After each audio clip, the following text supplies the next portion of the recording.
The Parent Show.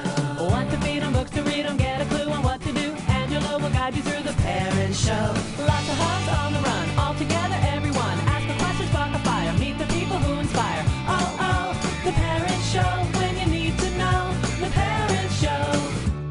So I'm here on the set of Sesame Street, and I'm with the children's television researcher, Dr. Rosemarie Truglio. This is such a scary time right now, and there's been a lot in the media. What would you say to parents about how they should handle any kids' questions? The best advice I could give parents is to make sure they're limiting their children's media exposure because these are scary images. They don't know how to process these images, and if they do see this, you have to listen to your child and be very careful about how you answer those questions.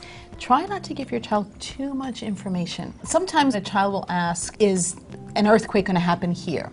And my advice is to say no, because the odds of an earthquake happening or a tsunami happening in that moment, you're answering your child truthfully. If you go you'd rather on, apologize later. exactly. If God forbid. Right. But what happens is that parents then go on about earthquakes and tsunamis, and they're giving way too much information.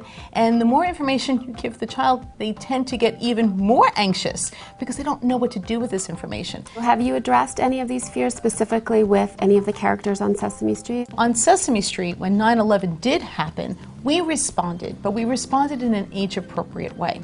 So for instance, we did a wonderful story with Big Bird on loss. Now, it wasn't about death, but it was about a turtle who wandered into his nest area, and he adopted this turtle as a pet. His name is Seymour. But because the turtle came from the natural environment, he wandered back into the natural environment. I feel so sad.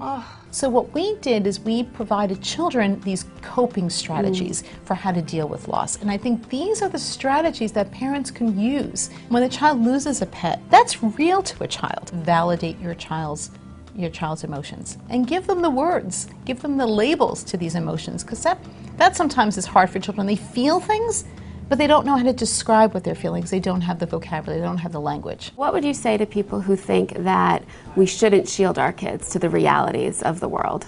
You as a parent, you know your child best, and you need to figure out how much they can handle. And it is a good idea to give them strategies, resiliency strategies, coping strategies for them to cope with emotions. Now, I don't think a young child should be exposed to these graphic images because they don't know how to process these images. They're even talking about them on morning shows and things that are usually okay for kids to be in the room. So you're saying don't, just shut them off. I would just shut them off, or if your child is watching television, make it be a safe haven. I know parents often have their children watch Sesame and other children's programs by themselves, and they use it as a babysitter. But our program is written on 2 levels, and we have this wonderful human cast. It's this community, and we're modeling for parents behaviors and verbal scripts that they could use when they're in that situation with their child.